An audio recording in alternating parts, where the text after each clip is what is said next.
All right, here we go again. Back on the streaming, back to do some live commentary, and we are on the last squad of the day. We had a very fun squad on the previous one. We had three guys making it into the cut, and I have a very special guest. Is one of the new talents coming up.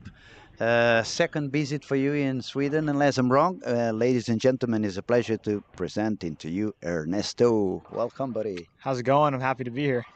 It's a pleasure, man. It's been a lot of fun. We have been enjoying so far everything we have been seeing. We have been seeing you doing very, very good, extremely good on the fresh conditions. It feels like you have already figured that out.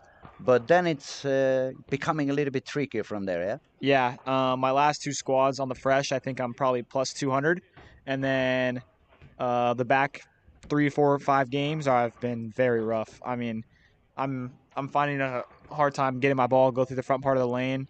I put as much polish as I could on my attention star, and I think it's just too much core. So I drilled up an ember, thanks to Rob, and we'll see what it does tomorrow or next day whenever I bowl. It should be a lot better. That's one of the things that even myself I got wrong from the beginning of the week. When you look at the bar and you see 44 feet and 29 meals, you start thinking like it's going to be a little bit long. But then when you really pay attention into that, you realize that the oil is not really that long. It's just the brushing that is going that long. What I've seen so far is that people is having a lot of issues on game 3 and 4, especially in the middle part of the lane. They don't find a way to cross the middle part of the lane, and especially when I see the young talented bowlers, because we have been used to that urethane motion where you really grip the ball and you just send it with a little bit higher speed. But this pattern is quite demanding. It's very sensitive. So even if you can manage to get some strikes by hitting the ball harder, it becomes a little bit inconsistent. So I was talking to a couple of the locals yesterday that I met a few years ago when I was coaching in Sweden, and I told them I think the best idea at the moment to have go back to a weaker wrist, so you don't really grab the ball that much, and also try to grab a ball with a higher RG, so you make sure that it doesn't want to jump to the left too early or jump to start hooking way too early. So the fact that you say you just reel a weaker core ball, it sounds to me like you're going in the right direction. Yeah, I didn't have the pleasure to see the pattern before I left. I was already gone, so I just assumed last year, like I knew people throw urethane out here, so I brought more urethane strong balls. And after I saw the pattern, I knew I'd be in for a little bit. I was hoping that we got some balls out here for us to drill, so I'm happy we got that pleasure, and hopefully it does better for me because, yeah, your angles definitely have to be a lot steeper through the fronts to get your ball to go through it the right way. And I mean, on the fresh, I'm just throwing a big ball, like just getting out to the right, rolling it pretty forward, so it doesn't do anything crazy off the back of the pattern. And yeah, I mean, it looks good, but I mean, it's the middle games that my ball really starts to find trouble getting through it. It becomes very sensitive as soon as you do something a little bit change of the speed, a little bit of more gripping on it. Then the ball becomes super sensitive. It starts jumping way too early, and then it's very hard to control. Yesterday, when we were talking with Francois was joining us in the second squad as well. We spoke here for a little while. He was explaining also this kind of motion. He could see what was going on in the middle of the lane, and I was telling him if I had to bowl this event, we usually try to use the warm up to generate more area on the outside by grabbing a dull ball and make some room on the to the right. In my case, as a right hander, but I said to Francois, if I had to bowl this event, probably I would spend most of my warm up shooting a spare ball like 7 or 8 boards to the left of where I'm starting, because that's the other thing that's happening in this event. You move in a certain way that the last game you're gonna bowl where you did your warm up. So you want to make sure you don't want to burn that pair. Otherwise, when you arrive at the end of the squad, it's going to be completely devastated. And I said to him, I think it makes more sense this time to just grab a plastic ball or grab a ball that's going to push the oil down, stay further left than you're going to be bowling on that first game. Make sure you're going to push the oil a little bit further down, and when you come back, you have a little bit of a better chance to succeed. But you cannot control what the other people is doing, so all the games in between, it's a little bit of a mess. It's a little bit of a lottery. Be lucky that I'm not following someone burning the lane, and maybe if I'm lucky enough, I'm gonna have follow someone who try to do the same, or at least do not burn it that much. Yeah, actually, you described it perfectly because today during practice, me and Joey, we took urethane up 12 for 6 minutes, and I mean, I bowled 270 the first game, and then when I came back there the sixth game, I also had 220. So those were my like two good games, and everything else was not good. Everything in between Yeah, was so we can blame it on the boogeyman, right? yeah, yeah. You can blame it. Yeah, sure. And but like even when I went back there the sixth game, it still had the same characteristic of that hold in the middle of the lane. So, I mean, it really helps a lot what you do in practice, and I think we did a nice job, and I plan on doing that again tomorrow, and then whenever I bowl, just because that hole in the middle of the lane is nice on Mm. something like this. We were also talking with Andrew at the beginning of yesterday's squad, Andrew Anderson, and we were thinking probably we're used to think that when the best bowlers start bowling together, they're going to open up the lane. But in this case, it could be the contrary. When you get a lot of PBA guys with such a high rep rate and everybody using the same area on the lanes, maybe it's gonna cause the opposite of that. Maybe the lanes are gonna burn even faster. So it may not be a higher scoring squads, but on the contrary, they may become a little bit harder. I think I think the pros they do a good job at doing the same thing, and I think it actually might, in my opinion, make it a little easier because they do burn the lane and blow it up, but there's a defined spot where you're supposed to get the ball because they all kind of use the same area. Like over here, like I've been struggling with my ball seeing it in different spots of the lane, like with whatever angles I play. But with the pros, like there's one angle that you need to play, and like everyone's doing it, so you know what you're supposed to be doing. So there's a little just a clearer picture there versus what's going on here. But I think as more of them start showing up, we'll see that come into play. Now let's play a little bit of imagining. What do you think the cut? What's your prediction for the cut on this event? Plus 35 right now. How many squads do we have left? Quite a few. I mean, we are on Tuesday, unless I'm wrong. Today's Tuesday. Yeah, Tuesday, today's and Tuesday. we bowl from tomorrow. Tomorrow is another two squads. Thursday it's four squads. Friday four squads, and Saturday four squads. So that's another 14 squads plus this one now, Ooh. 15 squads to go. I feel like it's gonna be in the hundred, in the hundreds. Do you think so? I set a lot higher actually, but I made my prediction on day one. I'm gonna go 115. I said 150. I was very positive, but 150. yeah, but that, as I said, that was at the very beginning Okay. before everybody started bowling, and my prediction was based on exactly what you were telling now. I said to myself, when all the pros are here and they all start using the same spot, the lane's gonna open up in a way that at least everybody knows where I can bowl and where I really want to avoid bowling. So I said to myself, not only because of that. But it's quite a few bowlers from the PBA, quite a few bowlers from the United States, but there's also a lot of talent from Sweden, from Finland. It's a big group of bowlers that really know how to perform and they can score pretty high. So I'm guessing, even if it's not looking that way anymore, I'm still pushing that maybe they find a way to go up all the way to 150 over to make it into the final. It's going to be a little bit of a weather change also. From not tomorrow, but from Thursday, it's going to become wet weather. It's going to start raining, so that could affect a little bit also on what the lanes are doing. Another factor that's going to change: the bowling alley is going to get a lot more full. It's going to get more packed. Yeah. That's going to be more CO2 breathing people and.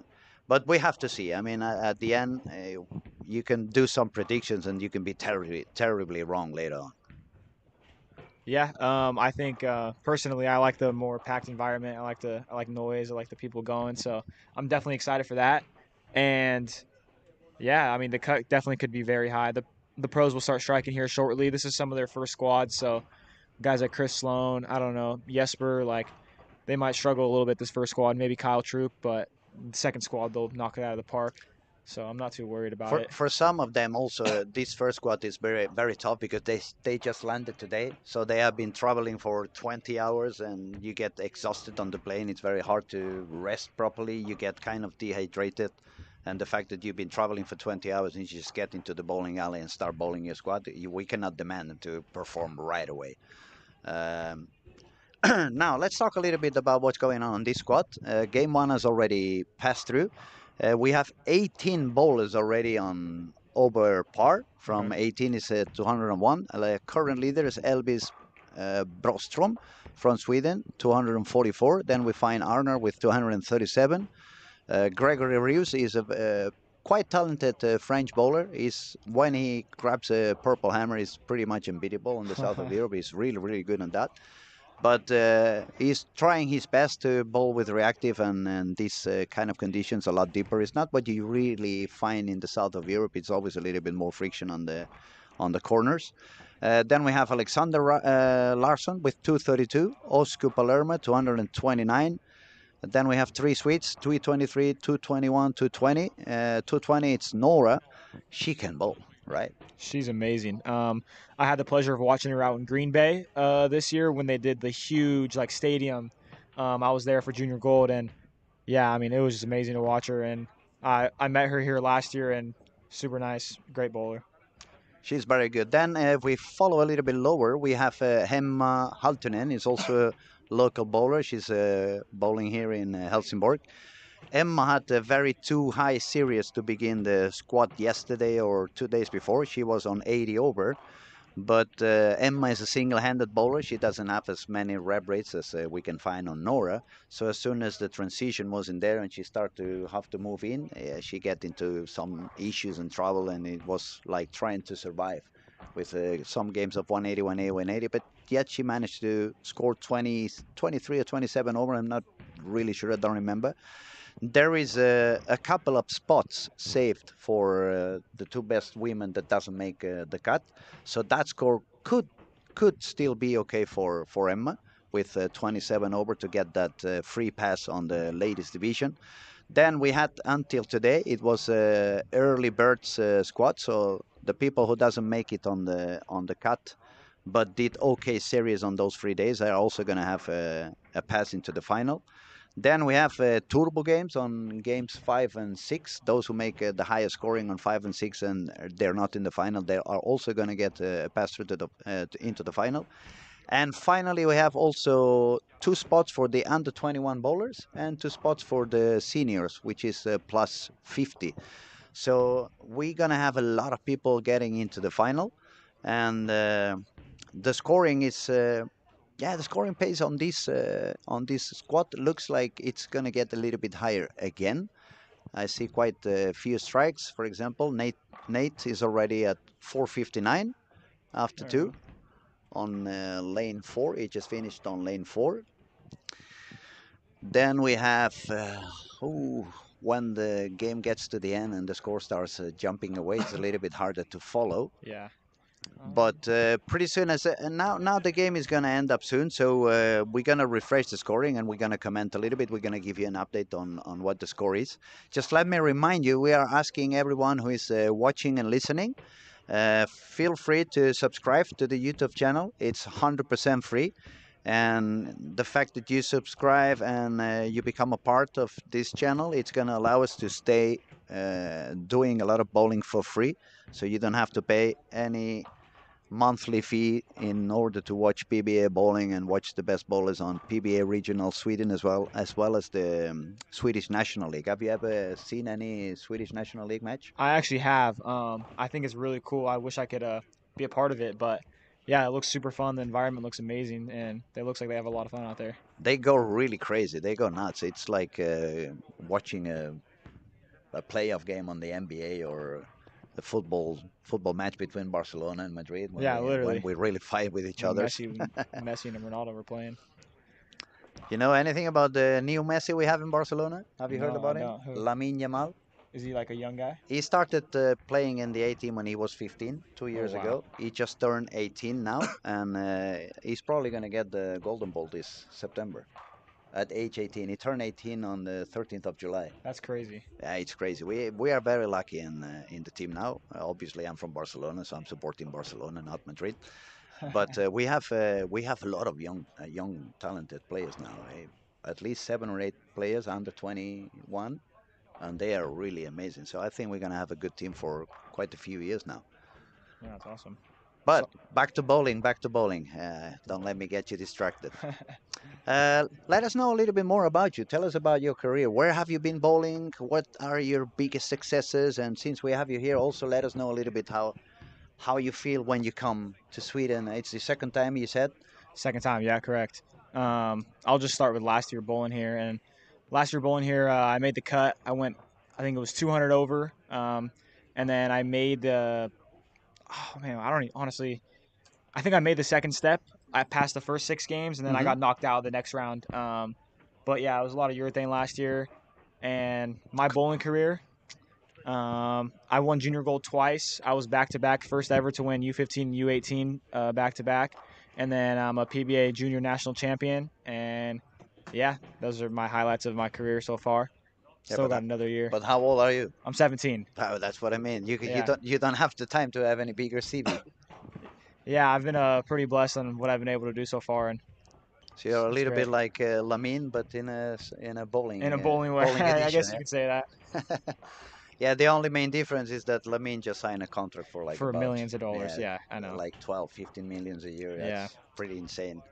Let's hope that one day we find Bill Gates or somebody like that enjoys bowling and start paying out like a little bit better. that would be great. But Ernesto, since it's the second time in Sweden, have you got any plans on bowl a little bit more away from United States, or are you going to focus your career more just in the PBA tour? I would love to. Actually, last week I was just in Guatemala competing for Team USA for the Pan Am Games. Mm-hmm. We won a, I won a personally gold medal, silver medal, and a bronze medal. So got one of each. My first ever like international like medals, Mm-hmm. if you say so. So that was amazing time. I met a bunch of great people. Yeah, I love to go out of the United States. So whatever tournaments I can bowl out of the country, I will. Hopefully, I can keep bowling for USA and keep coming back here every year. And whatever tournaments else I get invited to, I find out about. I would love to bowl. It's gonna be fun. It's gonna be really fun to see you coming by and see you grow, see how it becomes better and better when with the knowledge. Because even I remember when I was at your age and you feel you already know a little bit of what's going on and you can perform and so. But as the years go on, you keep learning. I mean, this game is a continuous evolution. You never stop learning. Yeah, that's one thing I love about this game. It's just like an invisible puzzle, and you got to solve it every time you go out there. So each time you go out there, you get better and you learn more. So just apply it to the next one. Now, let's talk a little bit of material. Are you bowling for any company? Yeah, I'm a Storm. I'm a Storm guy, Hmm. and yeah, that's it. It's my only contract.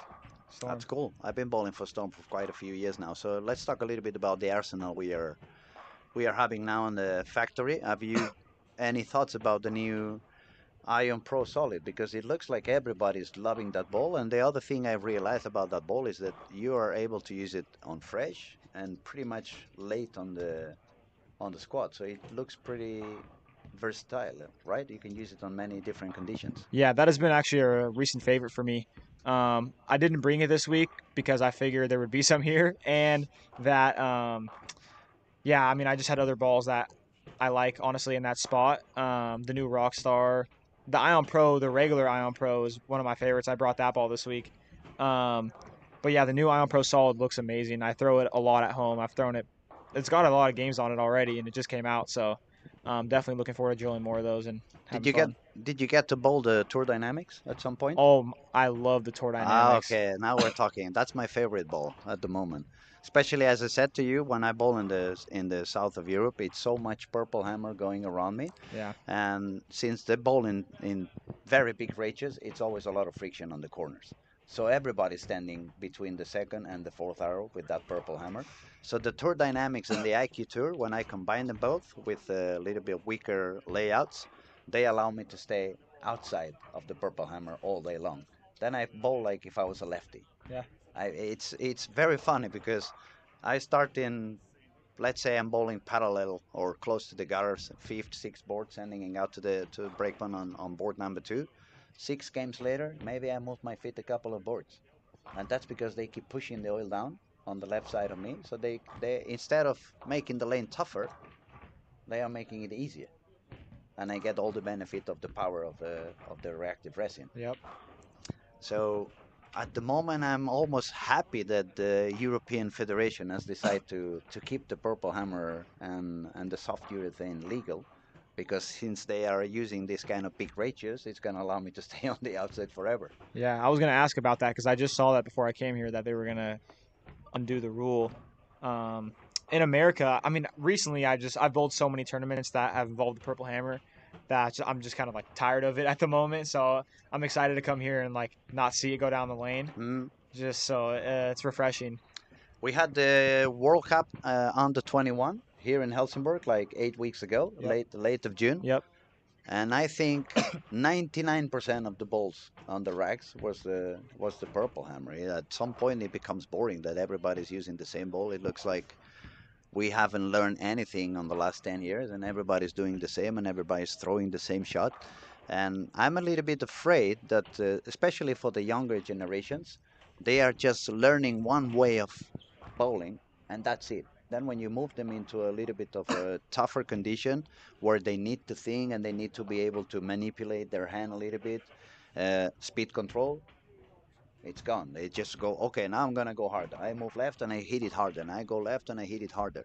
But they are losing a little bit like older people. Like let's talk about Norm Duke, Brian Boss, this kind of old school. That today I go forward, now I go sideways, now I move my feet a little bit forward and I make a shorter swing so I can make a little bit slow down my ball so I can cover more boards on the lane. All this kind of knowledge, it seems to be vanishing. And I think it's pretty sad because bowling is evolving all the time, but it's not going to remain the same forever. And I'm wondering what's going to happen when these kids have been bowling with only that ball and that type of game for 6, 7, 8 years, and suddenly the game evolves one more time. What are they going to do? Are they all going to quit bowling? Yeah, I think that's a perfect way of describing it. That like it's definitely hurting the development of some of these younger kids, and I don't know. I mean, I don't know what the rules are going to be with urethane. The USBC in America is talking about banning it completely or some hardness rule or something. So if they get rid of it, I think in America it's less of a problem Hmm. than it is definitely out here. But still, like there's a lot of kids that just really depend on it, and if they don't have it, I feel like it's going to be a big issue for a lot of these players. So, um, yeah, I think it definitely hurts, and yeah, that's it. We have a comment here. We have Mr. Tiki saying, "Is this a replay from 10 years ago? Oscar on the lanes." It's not a replay. It's live.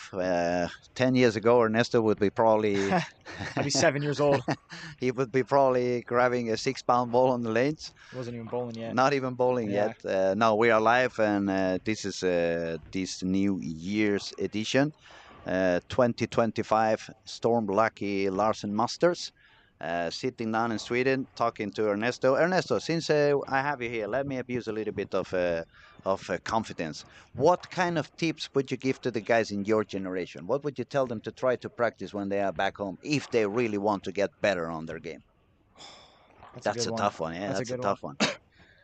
Personally, I've spent a lot of time when I was younger on shooting spares, like getting a really good spare system down. So wherever you go, no matter how hard the pattern is, I mean, you got one thing, your spare game, and it really helps. I mean, it turns 150s into 190s.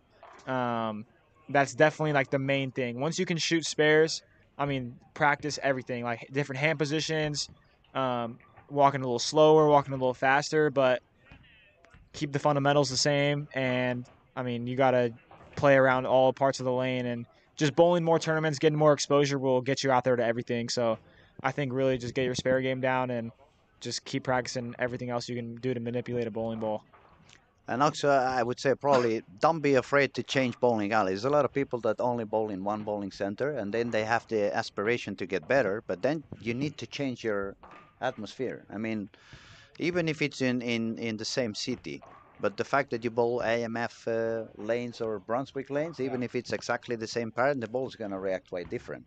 Yeah. So all this kind of different environment and meeting different bowlers, asking a lot of questions. If you happen to cross your path with a superstar, just go there, find out, learn a lot, learn as much as you can, and get as much information on what they do, the kind of things they do, and then go back to your hometown or your own center and test those things, see what works for you.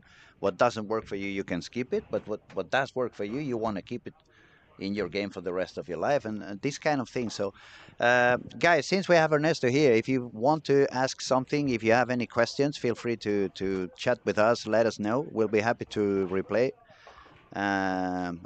Sorry, and let's see a little bit on the scoring. We have a refreshed. We have Arnar on the lead with 91 over. Nate is 59 over. Timmy Hall 59. Elvis 54. Gregory Reeves 30 over. Now we have 17 bowlers above par. But as I've been saying on the previous streaming days, games 1 and 2 it's still quite okay. Now it's when the business is starting to happen. No? Game 3 and 4 is gonna become a little bit more messy. I think so. Yeah.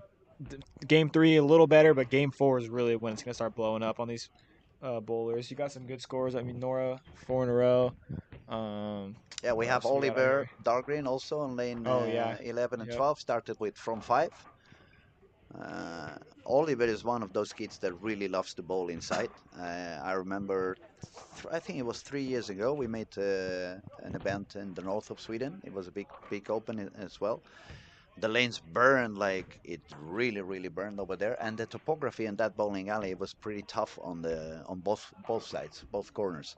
So they ended up really lofting the ball 30 feet down the lane, and he was really comfortable on doing on that. So he's very talented guy. He bowls for Team Pergamon. That's probably the strongest team in Sweden, and he has bowled a few squads. He hasn't really been successful yet, but on this game he seems to have found something. He's not doing that high. He's only at 190, 213, but he's one of the guys that you want to keep an eye on. Then Nora, where is Nora at the moment? See, that's what I said. It looks cool. It's a lot of screens, but it I takes a know. while Yeah, it until you does. find. Yeah, Nora is in 17, 18 for front. So Where? over here on 17 and 18. Oh, there she is. First four, Oh my first four. gosh, I'm Yeah, looking that's around why everywhere. when I'm sitting down here, I'm getting used to try to help my guests. So when I talk about someone, I say the number of the lane because otherwise you spend 5 minutes trying to find them. Arner is on 3 and 4, double 9 spare, strike 9 spare, and split. So Arner is also starting to find some, yeah, we could say a little bit of transition in there. Let's see how he responds to that. Let's see how he adapts into whatever he's found on the lanes. Okay, let's see who else we Let's have. see. We have Jesper on lane 15 and 16. Jesper I was trying to is find them too. gonna shoot on lane 16 now. Oh, okay. Obviously, he has a red ball in the hand. He's throwing urethane. Wow. Yeah, Surprising. Not even Eric Jones threw urethane. Actually, yeah, he did, but it didn't work out too well. Wow, making him look good. he made it hook from quite far outside, He I did. must say. He's Jesper Svensson for a reason. Yeah. Now Nora on lane 18. There we go. She's looking a lot more comfortable than it was in the previous squad. Very good As pair. we said, she's so talented that at some point, I was saying on the previous squad, I've seen her bowl already a few squads, and on the contrary, you had the issues on the middle games. For Nora, it has been kind of a mess. Some squads was really messy at the beginning, some squads was really messing at the end, and one of the squads was messing in between. But on the other hand, she was striking quite high and doing high games all over the place. So I said to myself, as soon as she can manage to put all the games together, it should work pretty good for her. And I said, probably she's going to make a 1300 squat at some point. I believe it for sure. She's very talented. Okay, and Emma is doing okay on lane 2, spare, and a triple. There we go. She's running at 3 below par at the moment, but as we said before, it's only a couple of girls that have a spot for free. So you probably don't need to do 100 over. She can probably survive it with 40 or 50 over. It should be more than enough to make it into the top girls because probably some of the other girls have the skills to qualify directly. Yeah, definitely. The girls, I think we'll probably be like about 50 over. I think we still have some pro girls. Is there any pro girls showing up that for Um, women? Danielle's coming in. Danielle McEwen. Daniel, right? Okay, yeah, Danielle McEwen. Okay, so she could probably get in regular. So, yeah, the cut should be good. Yeah, definitely we can see it's game 3. Besides Nora with front 5 and Oliver who also started with front 5, and I see a partner from Oliver on lane 12 is also has got the front 4. But everywhere else where we look, it's looking quite messy. A lot of open frames everywhere. So it's more of the same. Game 3 starts to show up. Game 4, people start to cry a little bit. Game 5, people is exhausted. We're gonna start seeing a lot of 9 Ms. We have a few already in here. Oh I wow, see 3 9 Ms in here, three nine another minutes in a one on row. the other. So yeah, I guess at some point it gets into your brain. When you cannot succeed with what you're trying, you start to lose a little bit of energy, start to lose a little bit of focus, and then it becomes really messy and it's even hard to spare. Definitely, that's when you need to just take a deep breath and reset your brain, reset your mind, and try to get it going again. Now, you're very young, but still, do you have any tricks you use on your own for the mental part of the game? Yeah, honestly, like whenever like I get in a situation where I am like struggling a little bit, I kind of just want to take a little more time on the approach, just really just try to forget about it and just move on the best I can and just take a deep breath before each shot, especially when things are going kind of shaky. Like that's when you really need to focus on your breathing, and because if you focus on your breathing, you can't think about what you just did last shot. Like just stay as present as you can and throw the best shot you possibly can in the moment. So So, that's really all I try to so think about. basically, you're trying to put your brain somewhere else. Yeah, just bring it to that calm, focused state of mind that you're always in when you start a block or when you're thinking about something or doing schoolwork. I don't know, whatever you are. Now, Um, that's the second time I see Jasper doing that. did he balk? Oh, Yeah, he did. he didn't release the ball. He felt like something was off on the approach. And when I see it once, I don't give it much of a thought. But since I saw it 2 times in 2.5 games, I'm starting to wonder what may be going on. Yeah, I don't know. I mean, there's a lot of I don't know what the rule is on like the pair jumpings, but there's been we've been kind of like running up. I don't really know what it is, so I've had a couple of moments where I've stepped off the approach as well. Um, but yeah, he's just resetting himself, giving him a little more time, get ready. This is his home tournament, a lot of pressure on him. And So it's the current defending title. exactly. Ooh, that was Oh far my, left. That was pretty far left, yes. Maybe it that should was have left. taken a little longer before Yeah, he got the man, ball. maybe. Yeah. It's Yeah, so easy to say when you're sitting down on the chair and just looking through a screen, but yeah. those shots happen. You got to accept those. They happen to everyone. All right, so for now we see Nora is doing quite good on this game. Oliver Dahlgren, he just got an open frame on the eighth, so he wasn't that high. And Arner, who was the leader with 91 over, is struggling a little bit on lane 3 and 4. He needs to strike out for 216. But as you said before, if when you have a low game you manage to survive it, then it's going to give you a good chance for the rest of the squad. Definitely. What you don't want to do is suicide yourself on a very low game, because then since it's not that easy to put the strikes together, you want to try to stay alive for as much as you can. It's definitely true, for sure. Nate is jamming it. Wow, he's throwing it very hard. Oh my gosh, actually looks good. 194. It's not bad at all. Not a bad game. Now he had 60 over, so at least stays on 43 over after this game. Still manageable if he gets a good 3 series, good 3 games. He still could make it work. We said already that probably I'll be wrong on the 1350 cut. It's probably going to be a little bit lower. So that also is another thing that, especially the young guys, I think they need to learn. Those who are going to bowl in here, they get used to those 240 average over and over and over again. So they get into the lanes and they are aiming to do the same. They are going for the 1450. And if you try to make 1450 in this kind of pattern, you're going to put yourself in a lot of pressure. Yeah, you're not looking. I mean, obviously you're looking to strike, but I mean, you need to get 9. You need to make your spare. Definitely something hard as this, so touchy as this. If you can get ball reaction to get 9 and strike, you'll be more than okay here. It's hard to 1450 might just be a little bit out of reach for this tournament. So far we haven't seen not even a single 1400. I think it's going to be very tough. No matter the people bowling 1370 still bowl 190, 180. So it's just really hitting those good pairs and taking advantage of it. We see some comments over here. Tom W says Timmy is in trouble too. Which one? Which one is Timmy? Not Tim Mack, obviously, because he's not in here, unfortunately, with us. Tim, if you're watching, we send you a big, big hug from your cousin. We hope to see you again pretty soon. Traveling back to Europe. We miss you very, very much. I think actually Tim was the big, the big responsible that a lot of Americans are coming to bowl into Europe. I think so too. Tim's been a great influence in all that. Miss him here. Was he here last year? No, I don't think he was here last year. 2 years ago. 2 2 years years ago. ago, he Yeah. still was here. Yes. So, sorry if you heard the clap of hands. I'm just saying hello to an old friend. It's always nice to see people coming by. How you doing, man? Good. Yeah, doing okay. Not bad, not bad.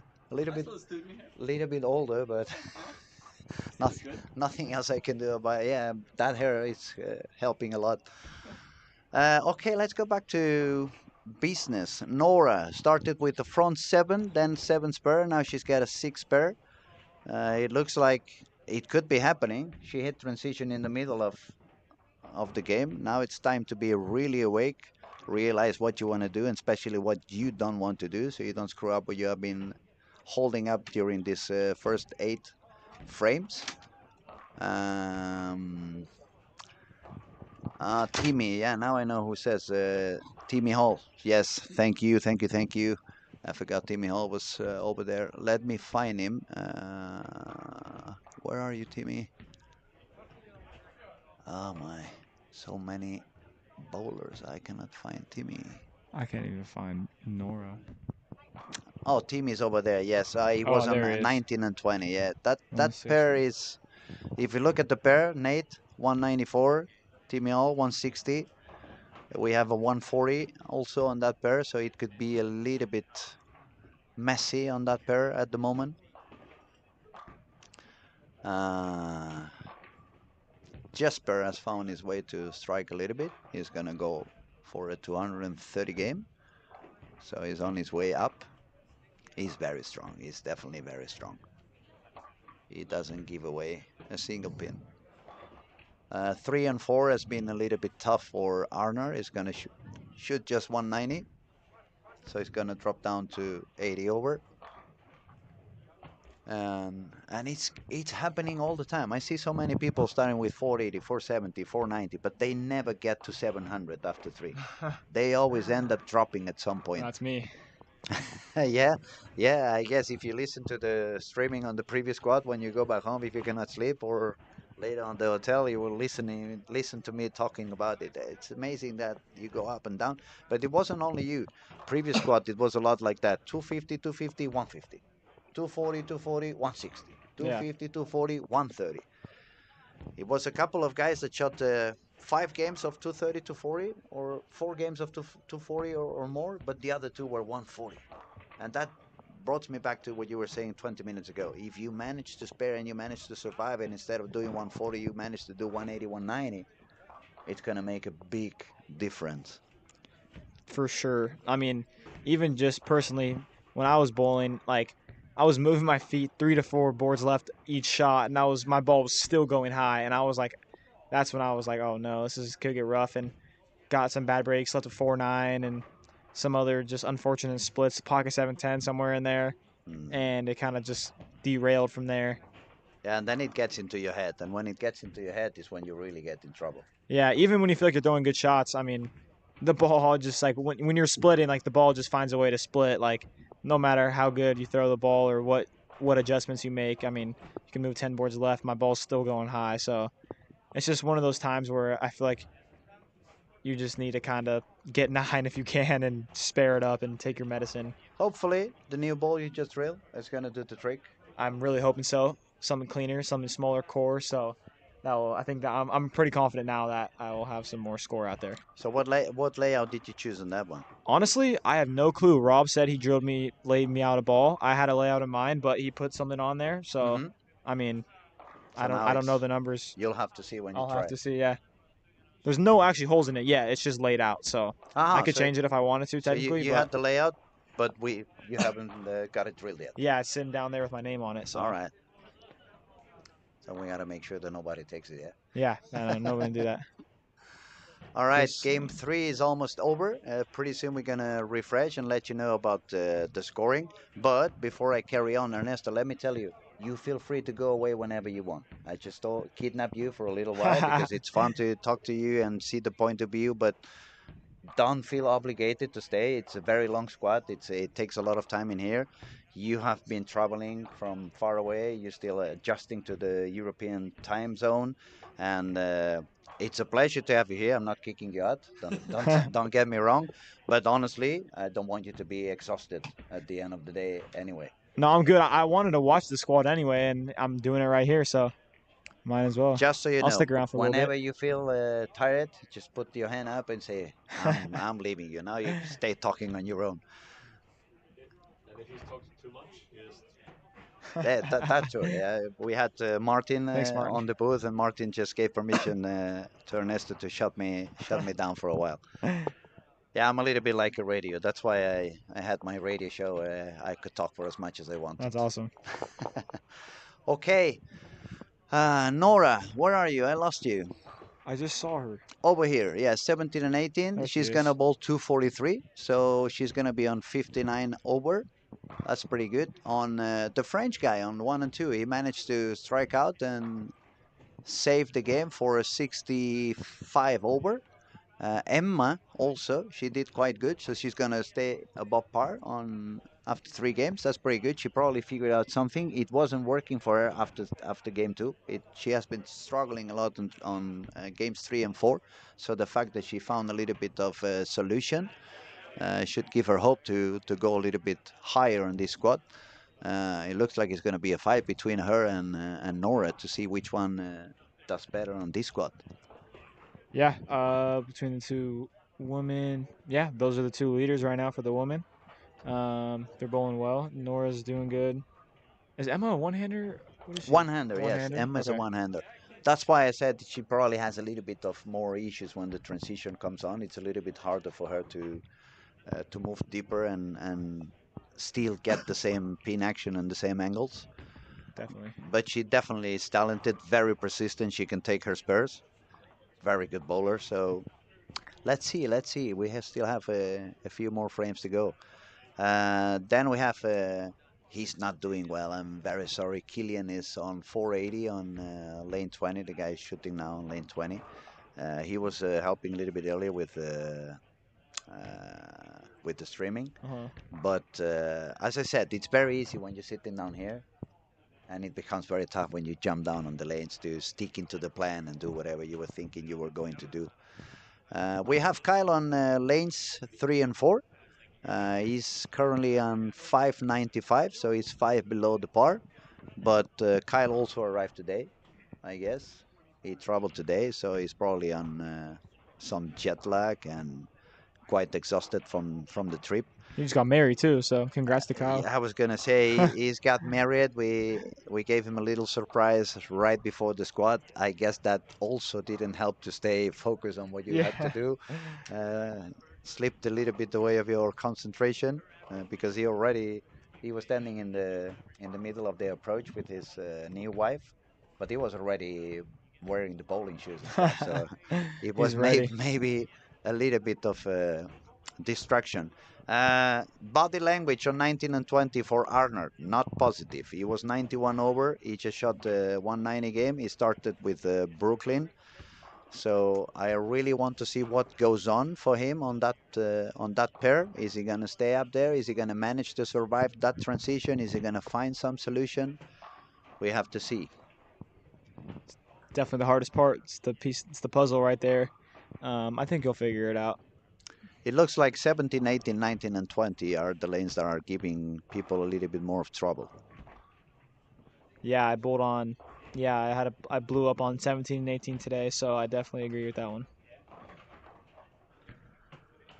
Okay, and the scores are updated. We have Arnar still on the lead with 86 over. Then we have Gregory Rios from France, 65 over. Jesper Svensson made his move to the third place already, 60 over. He's so quiet, he doesn't seem to be there. He had some issues in the approach a couple of times, but yet he's still up there already with 60 over. Nora, it's currently in the fourth position with 658. Elvis surviving. He started pretty high and now it's trying to survive. 53 over. Nate, same thing, 53 over. Oh, look at that. We have Ottilia. She's also a girl from Sweden. 636. She just shot 247. And not bad for being game three. I don't see that many low games this time, as we have seen before. I have to go all the way down to Timmy All. He shot 161, and then we have to go already to the people who are out of the par with 174, 171 on places 17 and 18. But everyone on the top, the lowest games are 190, 190, 190. So maybe we see another surviving squad and a few people being able to reach more than 100 over. Let's see what goes on. Yeah, we'll see here shortly. All right, now I'm trying to find Ottilia because I haven't really seen her bowling. I don't have a clear picture on her, so let's see if I can find her. I'm trying to look.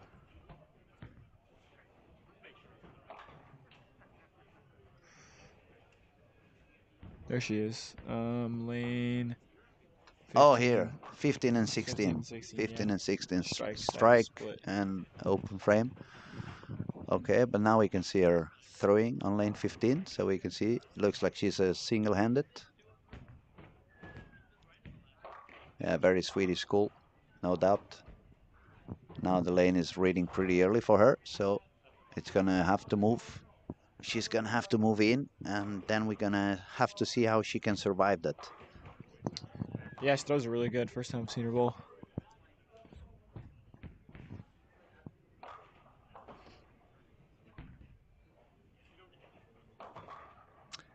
Now on lane 19 and 20, we see Per Benson, former Team Sweden. He was on Team Sweden for many, many years. Now he's a senior, bowling real old school. He was a very fun guy to bowl against. He never really liked to lose, so he would use any trick to beat you. He's a very fun guy. What else do we got? Jesper double seven. Or seven spare. Surprise! I mean, Jesper's making urethane work. I didn't think anyone was gonna throw urethane this week, but those guys just always do. I think Jesper is one of a kind.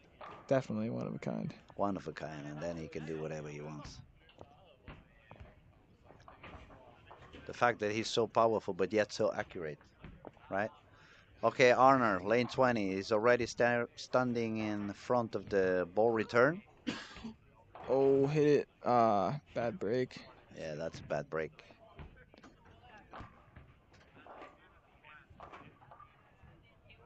Costing him a double. And when you had a couple of not so high games, you may start overthinking. So, for his sake, we hope he's going to find a way to survive 19 and 20, maybe go away with a 220 or 230, and then it shouldn't be that much of a trouble. We have Chris Lohan on lane 13 and 14. He has started not so high. He's running on 556, so he's 44 below par.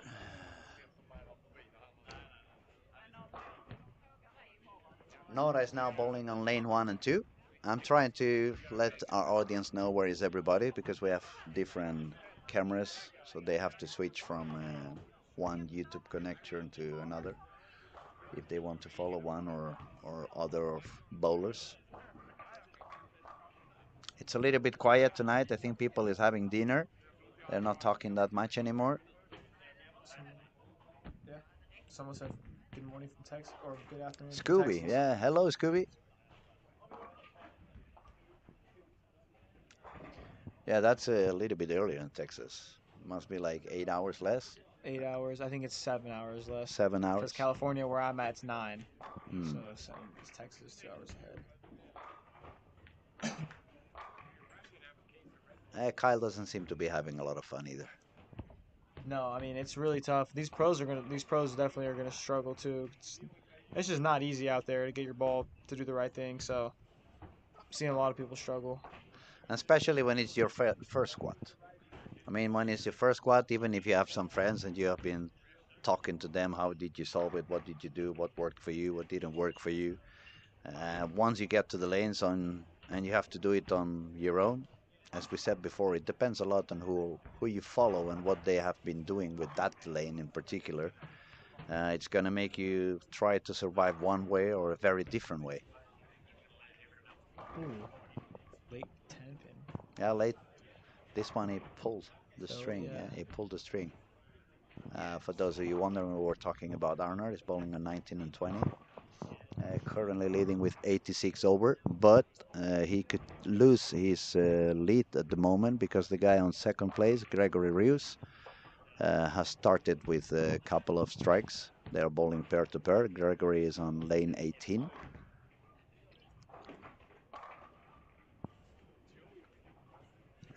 Nate seems to have found something back. Now he's on a spare and a triple. Sloan is also front three. And Jesper's ball is not looking that good anymore. So I'm really curious to see what's gonna do on the next couple of games. Is he gonna? You think is he gonna stay with urethane for the rest of the squad? I mean, I feel like he.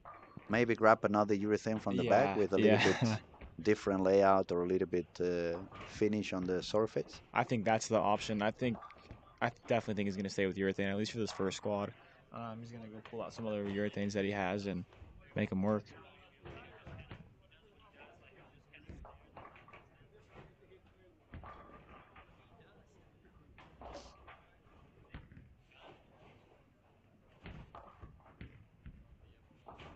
Where's Jesper's score at? Is he right there? Sloan? No, Jesper. Oh, Jesper was bowling. I just lost him. I had just seen him and I just lost him. He should have moved. Over there. Lane, Oh, there he is. Yep. yeah, 11, 12. All right, he's got a double. I mean, that's all you need.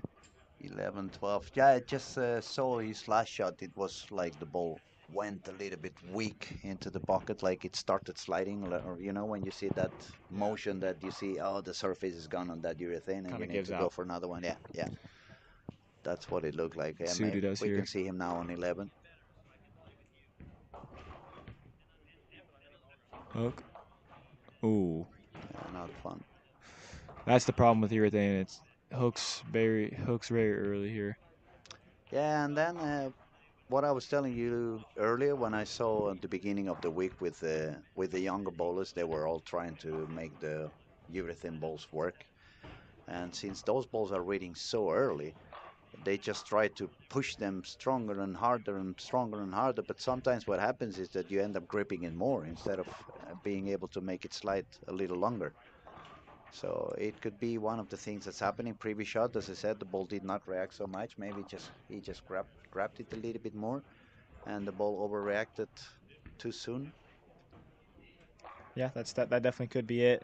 Um, I just think I mean on the right side of the lane, there's so much traffic. So I mean, I find myself moving 3 boards every probably 3 shots at least, 2 boards, just because there's so much traffic and the lanes just start to transition that much earlier. So Yeah, I'm that's sure it's not as bad for Jesper, but I'm sure some.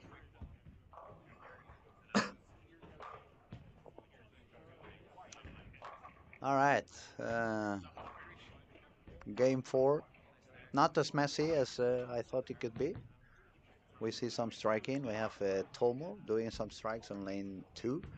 We have Christopher also doing some strikes on lane 13. Nate is definitely found something on 15 and 16. Nine spare, five in a row.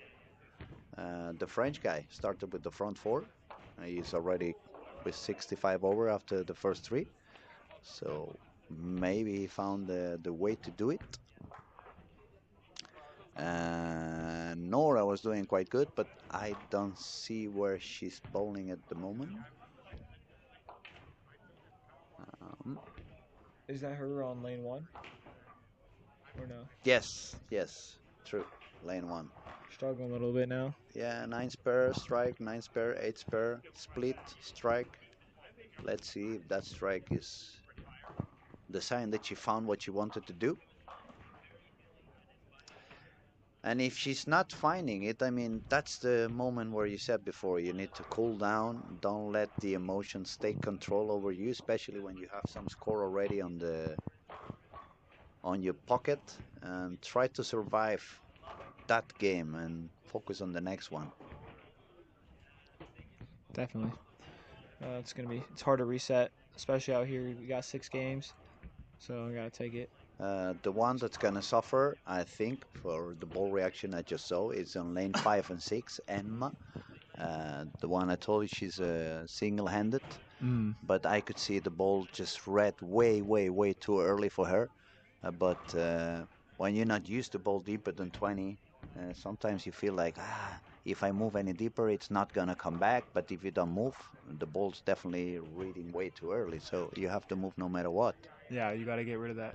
Gotta get away from that track area. Hooks a lot. No, that was a bad shot for the French guy. So 4 in a row, but wash out on the 5th frame.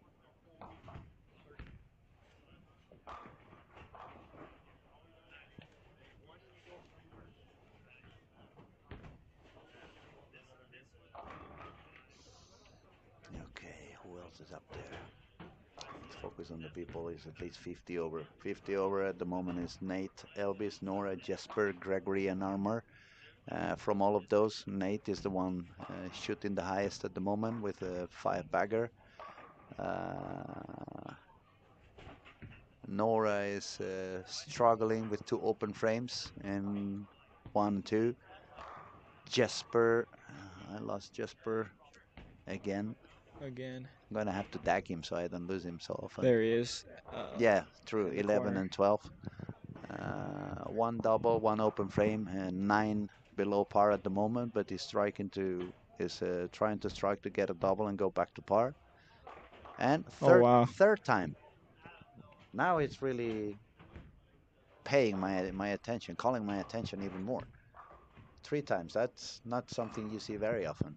That's definitely uncommon. I don't know. It looked like maybe his hand came out of the ball a little bit or something because he came up during his approach, like at the end.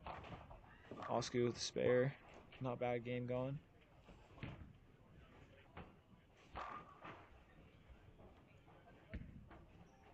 It looks like he's moved a little bit deeper, I don't know. It looks like it's still throwing urethane.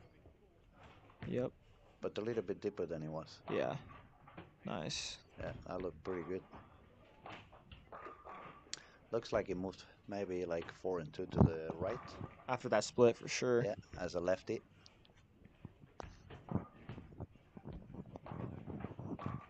Okay, I see some strikes for Zacharias, but Zacharias has not started very well. He had 201, 174, 171, 54 under at the moment. We have nice shooting from Joachim Karlsson. He's back on Team Sweden. He quit bowling for 10 years. Now he's Wow. back on track.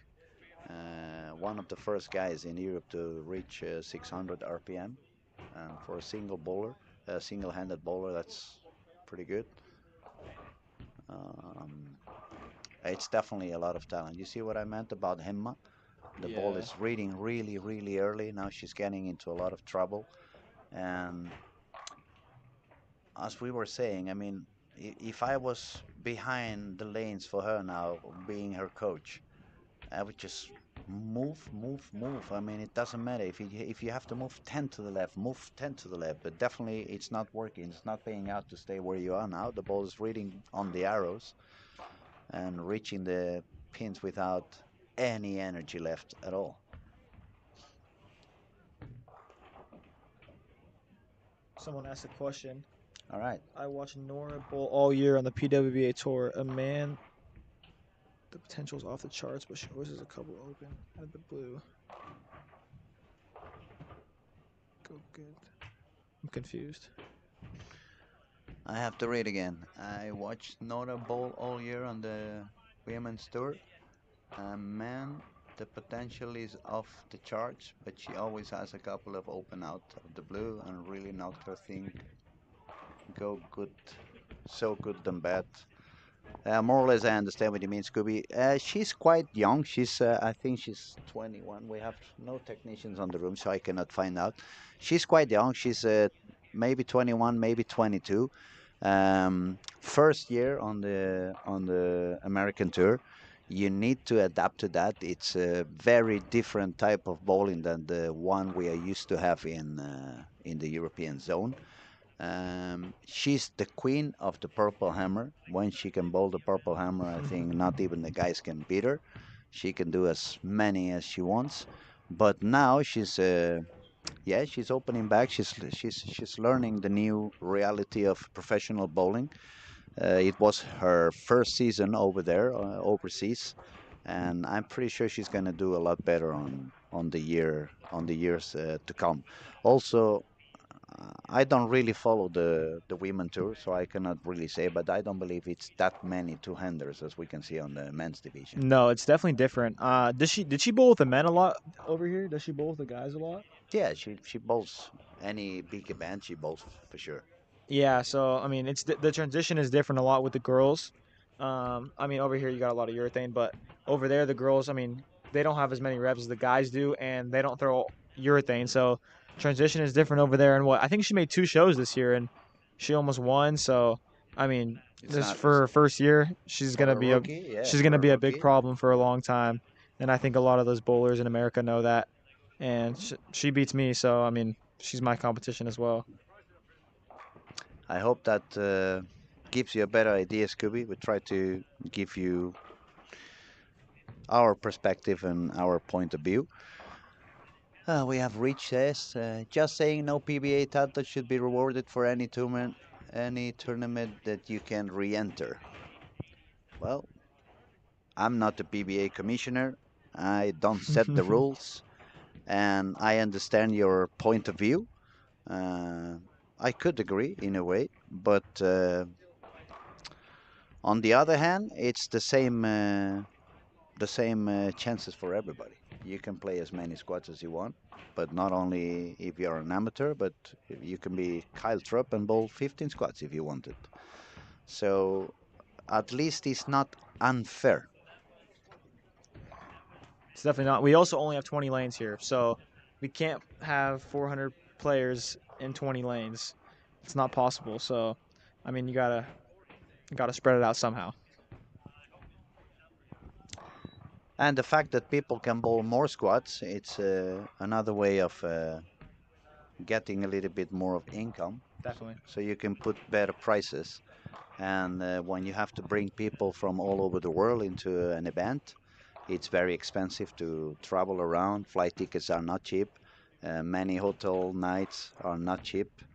You have to pay for the food. You have to pay, and the re-entries are not for free. I mean, they are quite expensive as well. So we understand your point of view. I respect it. As I said, I agree in a way, but it's not that bad either. I mean, it's a PBA title outside of the United States. I know for a fact they in the point system it gives a little bit lower amount of points, right? I don't know. I don't know about that one actually. I think it gives 1.5 instead of whatever it is, but I'm not that good on PBA rules. Honestly, I just try to focus only on bowlers and what I see on the lanes and what they perform, what they don't perform. And my main objective is to try to help the people who's watching to try to understand what goes on the lanes and yeah, if you have any questions about transition, bowling balls, even technique things, we are here happy to answer and give you all of you our point of views. But yeah, I respect your point of view. Uh, if we go back to 19 and 20, Arner is going to go for 170. Oof. A lot of 10 pins, a lot of single pins, and not the best body language. Yeah, they're. That's like what we were saying. These middle games. Game 4 has always been the death of me and struggle for a lot of people. See a Uh, 140. he's gonna shoot Some one. good games, but Yeah. yeah. Arna's gonna shoot 170, so he's gonna drop down to 30 something, 40, no, 57 over. Nate did a great game, 258, especially for being game number 4. Where is that at? Nate is over here on lane Oh, 15 there and he is. 16, so he's 911. now There you go. 911. That's very good scoring because now if he stays out of trouble, that score is already quite nice to think about Sunday on the finals. So he doesn't really need to do any crazy moves or any crazy inventions. Just make sure he still hit the pocket and gets every single spare. And if you manage to double a couple of times on each game, that's going to put you on 130, 140 over, and that's probably going to be enough to be in the finals. Definitely. I'm surprised his ball was hooking back. He was throwing it very hard. They might be hooking more than they were earlier. Looks like they are. People are way far left. Yeah, people is further left than it was on the previous squad. On the contrary, that on the previous squad, we saw a few guys like Hakim, for example. He started bowling quite far outside compared to what it was on the previous day. I saw another 2 or 3 bowlers doing that as well. I guess that helped the lanes to survive a little bit longer. And then it was you and the other guy also using urethane at the beginning to try to push the oil a little bit longer. It doesn't look like this squad was the same way on the warm up, and now they start to pay out the price of it. Yeah, they're hooking. I'm watching who is that right there? Elias. His Yeah, ball just going left. Not a bad game though from him. And yeah, Chris Sloan looks like he's got it under control now. See, even yeah, that's still overhooking. You really got to get your angle out there to get it to have a chance. If your ball gets up the lane, it is no chance of striking, except if you're throwing it 20 miles an hour. yeah. And if you got a few years in your back, it's pretty hard to get it harder Yeah. down there. Yeah, but definitely on this game, we have seen quite a few games of 160, 150, 160, 170. So it's even we're going to see a 130 at some point on 17 and 18. One of those tough pairs, as we said at the beginning. It looks like 17, 18, and 19 and 20 are not that friendly with the bowlers as some of the other pairs on the alley. Not at all. Not at all. Well, I think this game 3 or this game 4 might be past my bedtime. I'm getting kind of tired here. Just thank you for having me, my friend. No, I appreciate, buddy. Thank you very much for Yeah, your thank you. time. It was lovely having you here. Best of luck during the week. Thanks. Hopefully, I figure some stuff out and make this cut. Good luck with the new ball. Thank you. I appreciate it. Thank you, Thank buddy. you. Appreciate it. Thank you so much. I'll see you again tomorrow. Yep, absolutely. Absolutely. Thanks so much. I appreciate you having Take me. care. Have a good rest, buddy. Okay, back to business. Otherwise, take that one. This one? Yeah, this one is the corridor, and you're already on the Thank hole. you. See you tomorrow, buddy. Yeah, I'll see you tomorrow.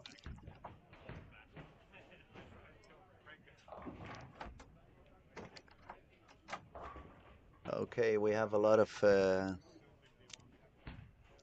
low games going on now. It's a little bit tougher for people. They are struggling. The transition is really hitting on the lanes. It's becoming a little bit dry.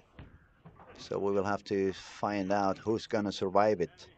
Um, we definitely want to see what Nora is able to do if Arner manages to go back again on track. Uh, yes, it's getting a little bit tough for everybody at the moment. We're just gonna wait a couple of minutes so everybody is done with game number 4, so we can refresh the scoring and see what's the top 5 bowlers doing. Up to game 3, we had still 15 bowlers on this squad bowling above par, but I'm afraid that number is gonna get a little bit shorter now after game number 4.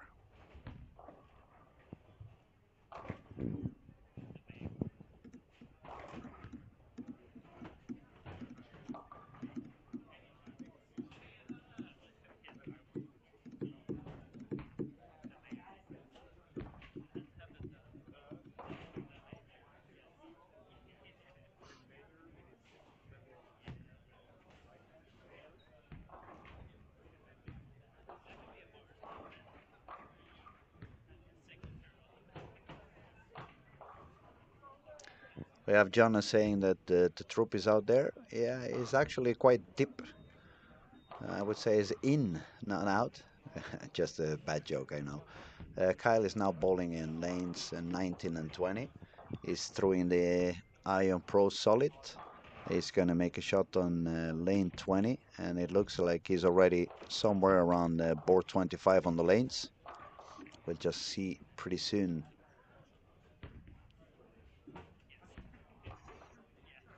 Even deeper, he's throwing around 27, but now it looks pretty solid. That looked very, very good. Maybe he's starting to find out what he wants to do from after this squad and on to the rest of the event, and the rest of the squads he's going to bowl.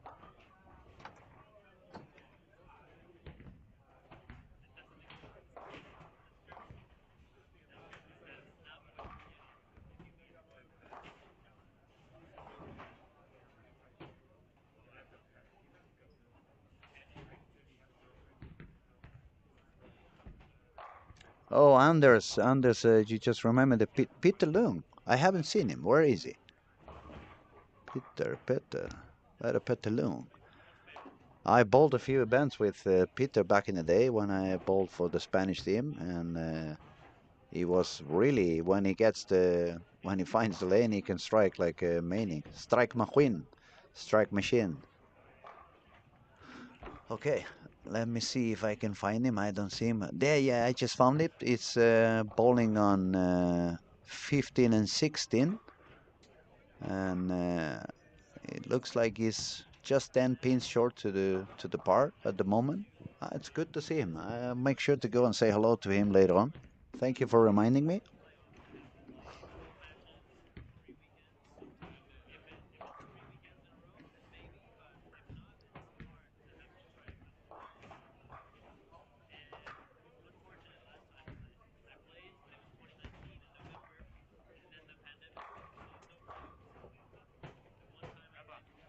Now, if you give me another minute, we're probably going to have our scores refreshed after 4 games, and I'll let you know what's the status for this squad. Um, Overall leader, it's still Hakim from Malaysia with 175 over. Um, Number 2 spot, it's 174 over. It's Ryan Barnes on the previous squad. He had a very strong performance. We actually had three bowlers on the previous squad that shot over 1300. And at the moment, I think we only have Nate Purchase on 111 over, I seem to have recalled. And then is a couple of guys a little bit closer to 880 or 880. Yes, there we go. Thank you, buddy. Nate Purchase now on the lead, 911 after 4 games. He shot 210, 249, 194, and 258.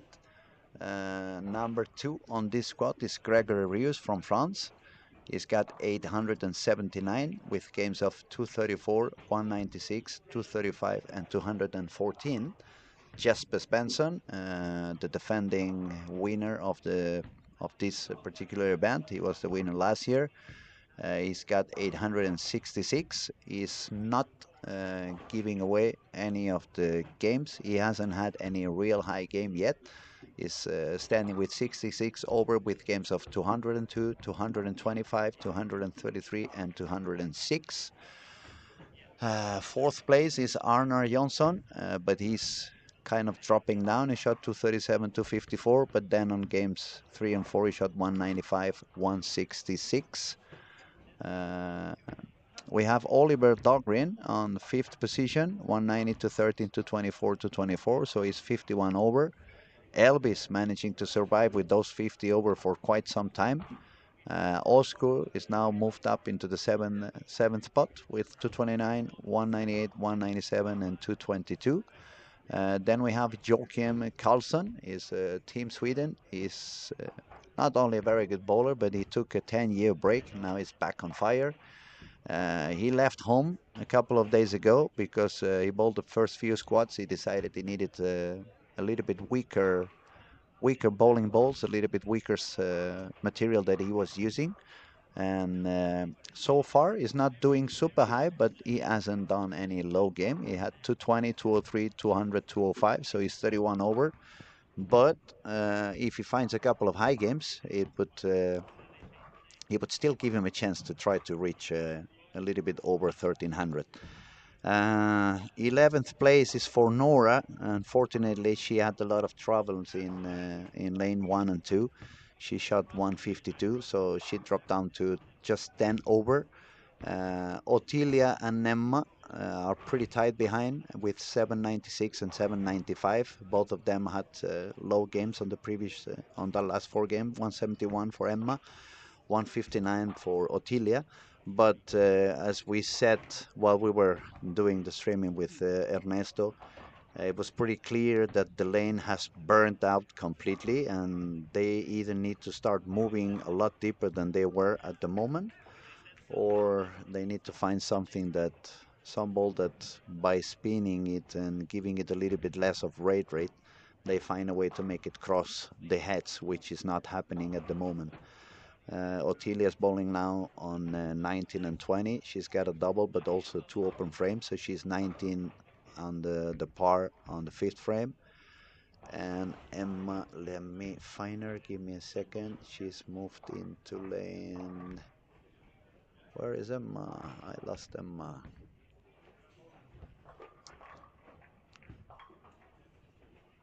Emma Halden. Yeah, she started with a double on lane 10, but now she has an open frame of 5 and 4, so I guess it was probably a wish out. Uh-huh.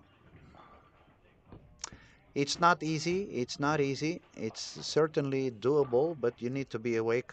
You need to be very aware on what goes on around you. You don't want to miss any spares. You want to try to hit the pocket as much as you can.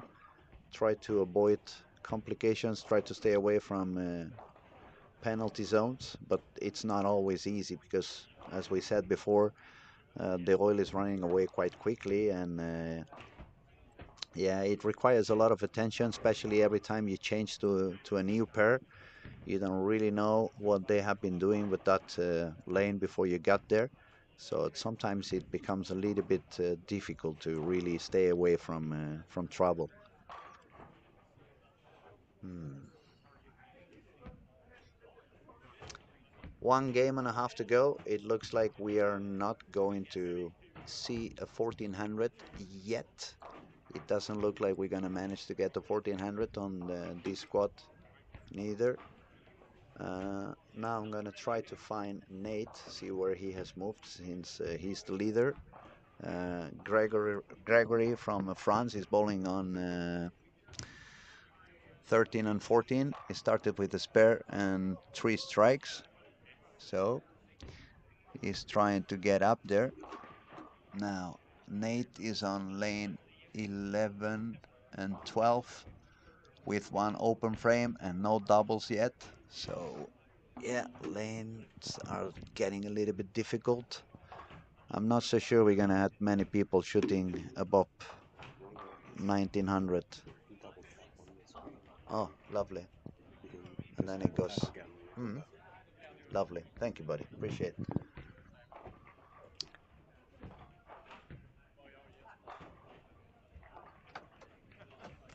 Okay, people who's doing okay, let's remind you that on games 5 and 6, it's important to try to score as high as you can because it's turbo games. Turbo games means that if you score high enough but you haven't made it on the cut, it would give you a pass into the final. And at the moment, we have on lanes 17 and 18, we have Arvid Thompson with the front 5. So it would give him a fair chance to gain that turbo if he continues to strike. And before I carry on, I have the pleasure to finally I kidnap you for a little while. We have Daniel sitting with us. Daniel is the right hand of Martin, or Martin is your right hand. I'm not sure which one is which, but you both run the tournament together. You make this event happen. So it's a pleasure to say hello to you, Daniel. Welcome to the show. Thank you, Luis. It's been well. I don't know who's right hand or not, but we've been pretty good at distributing shorts. So I do some things, he does some things, and then we have Patrick doing Patrick things. Yeah, Uh, Patrick thinks that's a so very well way to explain it. Patrick is in charge of making sure everybody have a good time. So that's his mission, and Martin is That's what kind he of a can handle, actually. sports director. No, but it's a very successful event. I'm very happy to see so many talented bowlers from all over the world, and it looks like every time I come, the tournament has gone a step further and growing up a little bit more. More things happening around the event. Not only the main PBA title, but I know you have for a fact the goal that everybody goes back home feeling like they have won something. This year you had a mental game seminar. Now you're gonna have a couple of seminars with it's skip away Matt McNeil of Storm talking a little bit about the bowling balls and layouts. Then we're gonna have Chris from Kegel. He's gonna do a seminar about oil profiles and stuff like that. So um, it's a lot of fun. It's a lot of things happening. Yeah, it is a lot of fun. It's more than just a tournament. And the tournament itself is good enough to stand on its own legs. But like you said, we have from the start 2017. The goal has always been to have the guys not winning leave with a smile. Hmm. And then we developed that. We just started the seminars. I think it was 2 years ago. A little bit first for the under 21 squad Hmm. the first week to have give them something more than just the bowling. And now it's been more and more. We had Chris Jonas last year as well doing a lane. I don't can't remember exactly what it was, but it was how to read and decipher a lane pattern. Hmm. So this. And that's one of the reasons why, for example, I come from Barcelona. It's south of Europe. The level is not as high as you guys have up here in Scandinavia. And I have a lot of bowlers when I tell them to come. They always tell me, "Oh, but I cannot score. I cannot perform. What am I doing there? I have no chance."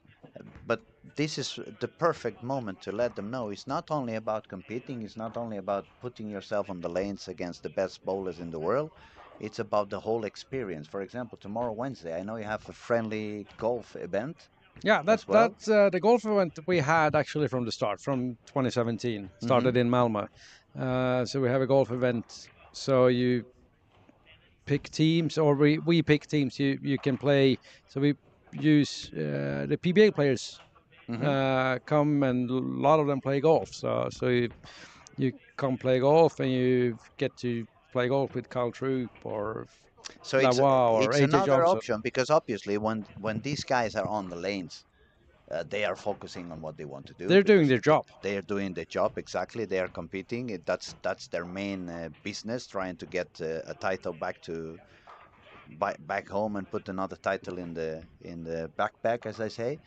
But when they are golfing, they are having fun. When they are off the lanes, they are super humble, super open. They are taking pictures with everybody. They are giving away some of the shares. They're signing autographs and stuff like that. And I mean, if you love the game, you don't have to travel all the way to United States, which is a lot more expensive. It's a lot more expensive to fly from Madrid to Los Angeles or to Orlando than it's going to be flying to Copenhagen and taking a train to Sweden. So, um, Yeah, normally in the US for the PBA events they have a pro-am one night, and they charge you $150 to be part of the pro-am. mm, And here the pro-am is included in the entry fee. yeah, that's a big difference already. And then another thing I really love in Helsingborg, it's the food. I mean, you eat very good in Olympia Bowling Alley. It's not like all the events that you spend 12, 14 hours every day in the bowling alley and you only have this frozen pizzas and maybe frozen potatoes and stuff like that. So it's a very, very complete package from the food to the environment to having and meeting new friends and spending time with the PBA bowlers, doing some seminars so you can learn more about the game. You have a lot of beautiful clothing prepared for the event as well. So it's a lot of things happening around. And let me ask you, when did you guys have the main idea of why don't we try to get like a PBA event? Why don't we do something really big that it's gonna involve a lot of people? How did that happen? How Uh, did that idea pop up? yeah, the story behind the tournament, it started in 2016. It was me and a guy called named Hampus Torstensson. Hmm. I own a bowling center up north in Sweden, and he owned a bowling center just outside of Gothenburg. Okay. So, and we were both involved with the Proprietors Association in Sweden. Hmm. And we were thinking about ways to promote bowling in Sweden. How do we get more people to bowl? And we just one night after a board meeting, we sat down at a hotel having dinner and thought, well, the best way to promote bowling is to get the best bowlers in the world to Sweden. Makes a lot of sense. So that's where the idea started to take shape. And fast forward a little bit, we had everything kind of mapped out and everything how it would look. And then at Swedish Sports Award Gala, all sports in Sweden, they give award athlete of the year and all that kind of thing. And we said we were both in Stockholm that night, and that gala night, and Jesper was nominated for I think it was Sports Newcomer of the Year or something in Sweden, Athlete of the Year, newcomer.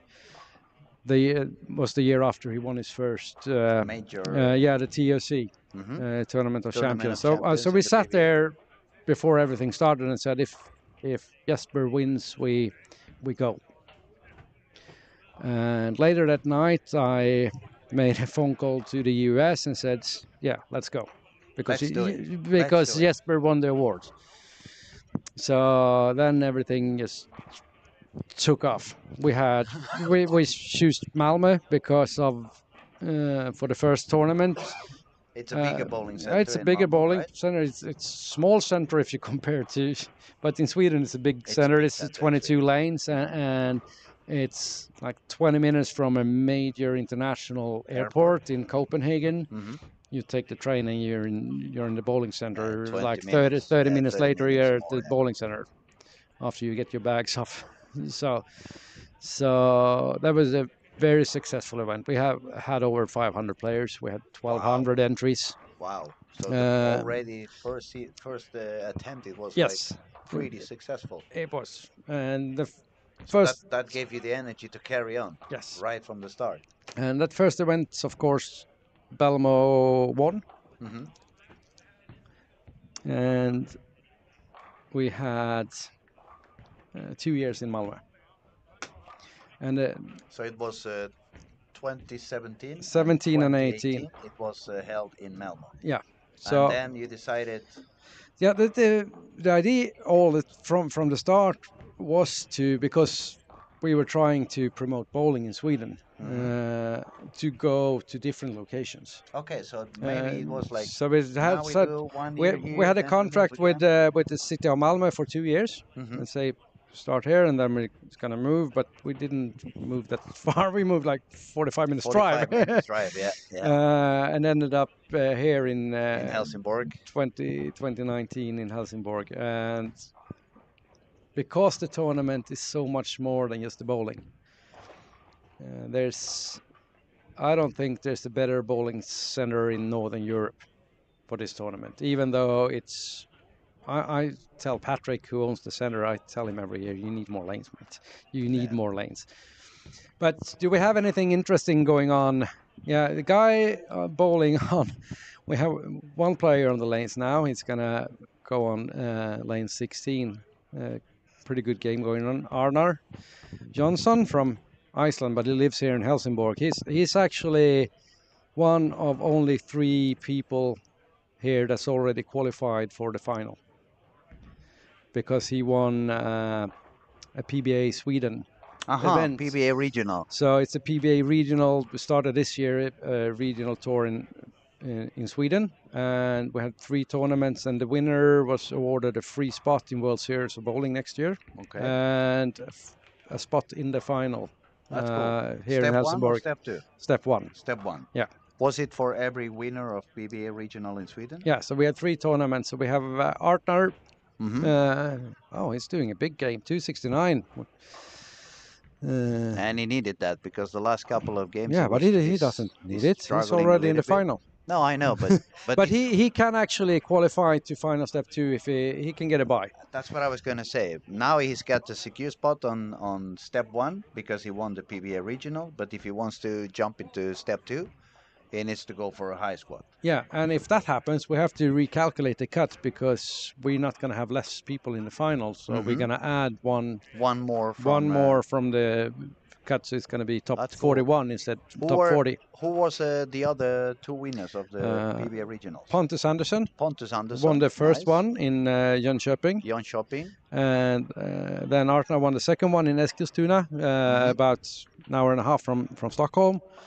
And in Stockholm, we had our own local Helsingborg pro shop operator, Carl Diesel Wahlgren. Oh, that's cool. And it's so the talent in Sweden, we were a bit worried about PBA and what we will see on the regionals. Not that we have so many talented bowlers in Sweden, but we actually had 3 bowlers that's been not regular on the national tour in the US, but they played many tournaments a couple of times a year. So, well, you have a lot of talent. Yeah, and Kyle Troop had a 267.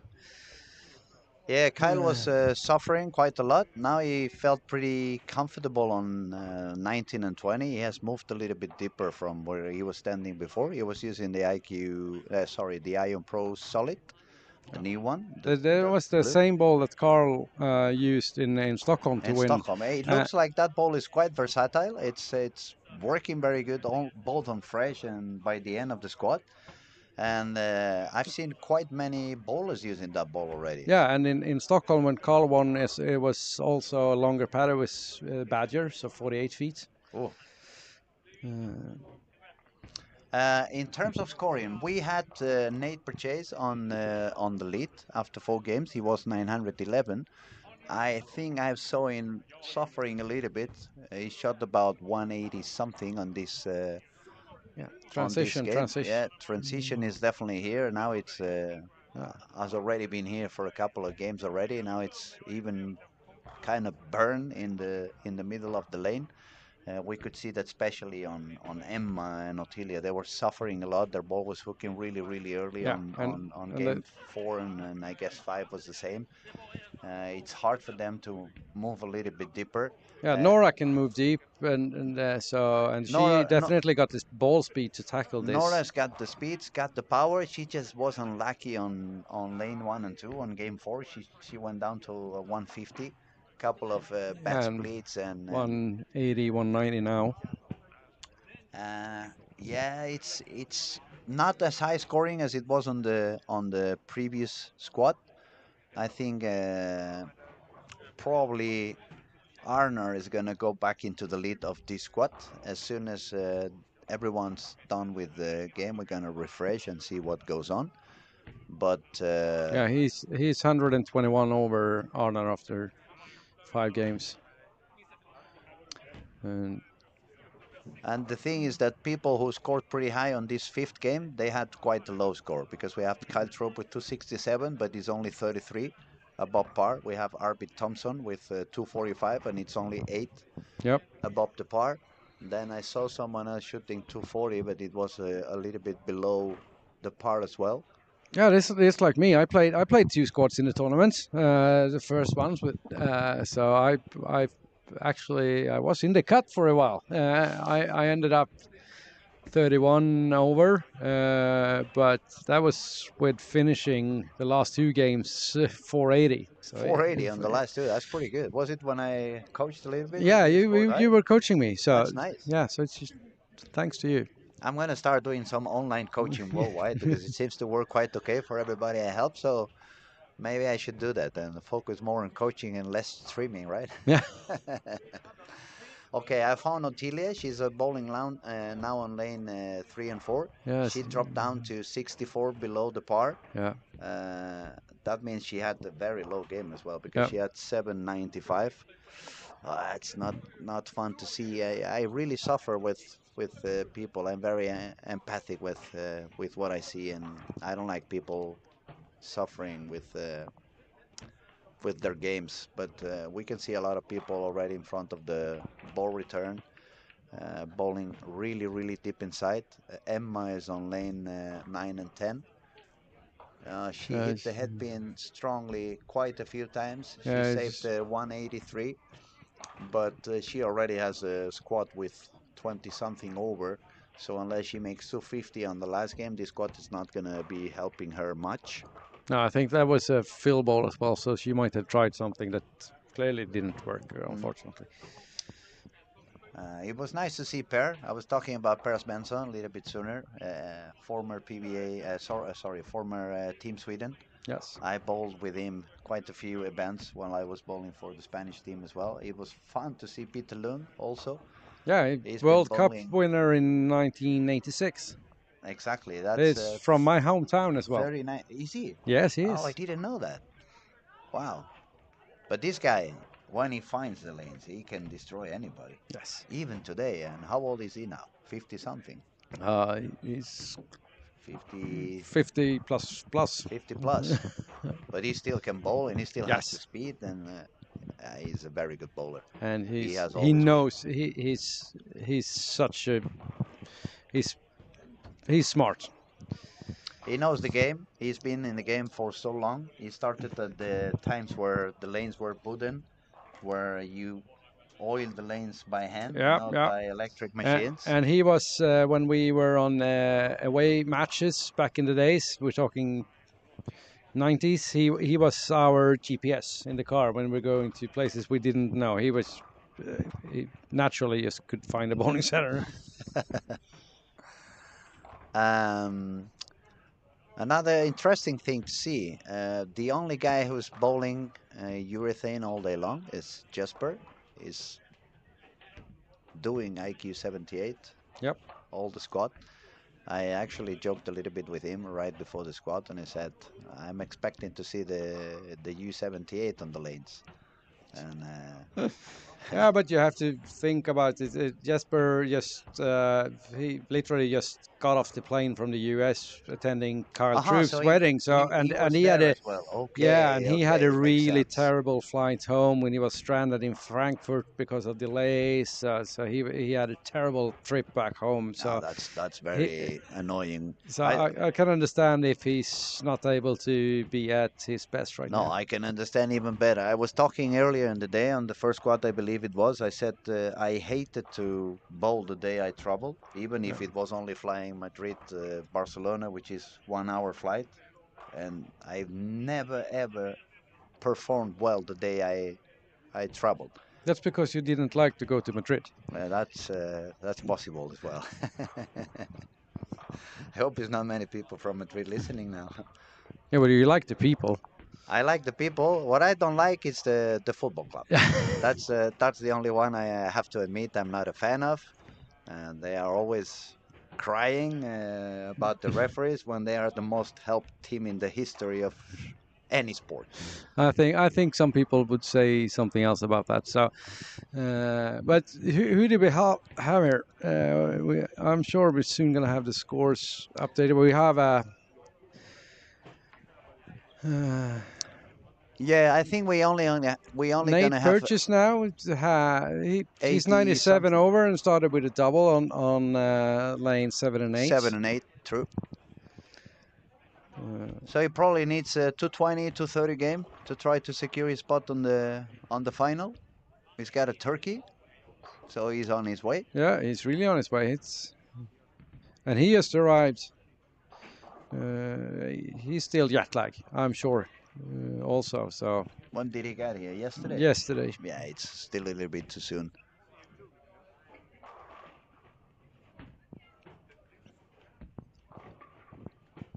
Oh, Oh, Arsenal just got a double in the 5.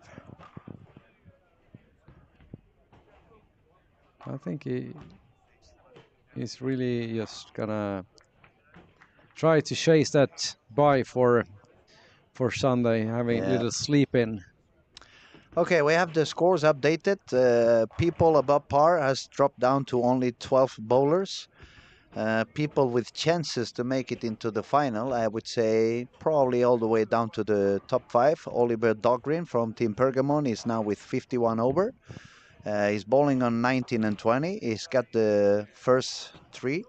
So if he shoots, He needs a big he game. needs a big game, probably But he's 260 to 70.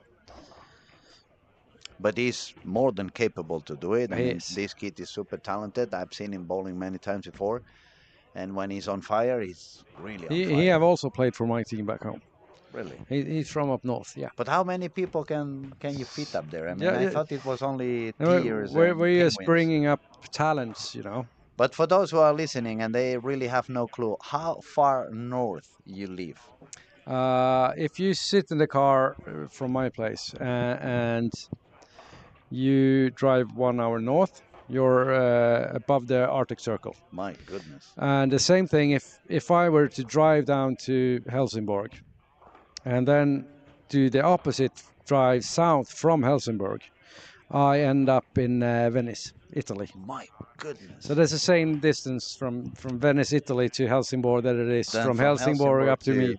But then you don't really drive that often. You probably take No. planes over and over again. Way too much. It's too many hours. It was forever when I drove down from Mura. It always took me like 8 hours, Yeah. and Mura is It's not halfway. it's not even halfway. That's what I was gonna say. And all those roads that you really need to be aware with all those animals crossing. I remember once from Mura I was driving into Thomas, into Karlskoga, and it was my first time driving from Mura to Karlskoga. So it was very tough for me to get there. I was trying to use the GPS, and all of a sudden the GPS put me on one of those very small roads, and the car was telling me, "Do not drive beyond 45 kilometers per hour." And I was telling the car, "How the heck am I going to drive 45? There's no way I can drive more than 20 on this road." And all of a sudden, a gigantic moose crosses in front of me. Those things are a lot bigger than I ever believed to. Yeah. It's even taller than a horse. Yeah. That was impressive. I got chicken skin for 10 minutes, I promise you that. But, okay, we have a Nate comment over here. Purchase. Nate Purchase is Someone still. says he never uses another ball. But my reply would say, if you win the way he wins, why use another one, right? Yes, it's yeah. He have won tournaments on the PBA tour using reactive balls, so he knows how to throw them as well. And taking a win on the PBA takes more than just being able to throw one ball. One ball, absolutely. Yeah. So, But he's very good at it. So I know. of course, I mean, when you can use it, if you're the best in the world with something, of course you're gonna use it. you just have to be, if you can, if you have the chance and you can play your A game. Yeah. Why would you go to the B game? Yeah, and we have to remember Jesper is one of the most, if not the most accurate player Yeah. on the PBA tour. He's best spare shooter on the entire tour. He's, if you go with expected data, he's the most accurate player on the PBA tour. So it's not only about using a particular ball. It's you have to know how to use it as well, and then you have to hit your target and Yeah, and on the making your other hand, spares. I would say it's not a soft urethane ball. It's not a ball that everybody's using, and it's not a ball that is doing the game super easy like some other balls are doing. So the fact that he's using it, it even proves how good it can be. To be fair, he was using A pitch black at the beginning. a lot of pitch black as well, but Yeah, but but when the rules have changed, yep, it you have hasn't to change it, with the it, rules. it hasn't been any problem for you. No. Now back to track. The guy from France, Gregory Rios, he's a very well bowler with urethane. For a fact, I've seen him many times in the south of Europe. Yep. He's super good with urethane, and I'm quite pleased to see he's doing quite okay now that he has to do reactive and bowl a lot deeper on the lane. Yeah, he's on 9 and 10. He's unfortunately now just a spare and A two splits. couple of splits. And we see that a lot out here, especially in game 5 and 6. It starts the miss room is just disappeared all. There's no hold on the lanes. If you miss in, if you just grip the ball, it's Yeah, tiny bit. You can hit your over. mark. You can have the correct speed, but it's right on the nose. On the other hand, Nate Purchase, who just shot 186, Yeah, he's it's just 97 over, but front five. So trying to secure his spot on Sunday.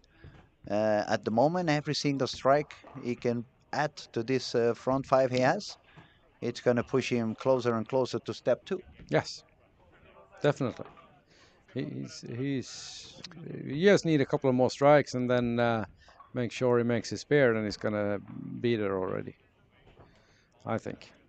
I would say the same. I predicted a little bit higher cut at the beginning of the week, but as the days goes on, I'm getting more and more tempted to lower down my expectations a little bit. Yeah, but there's always going to be there's more squads left than we have played. That's true. The number of international players still coming in are pretty high, so we're going to see stronger squads in terms of players for the next days. So the cut is super hard to predict. We can expect also that many of the bowlers that yet have not found a way to perform due to the talent they have at some point. I mean, players like Kyle Trupp at the moment. We have seen another few PBA guys didn't do that well, like AJ hasn't found his spot yet, but also a few of the locals like Carl Eklund and some other of the young guys in Team Sweden. All these guys have the talent to bowl 1400 at any moment when they feel kind of inspired and they find a little bit more of a comfortable spot in the room. So it's so many of them that it could actually end up being at 150. Yeah, and well. we have to consider this. There's 377 players.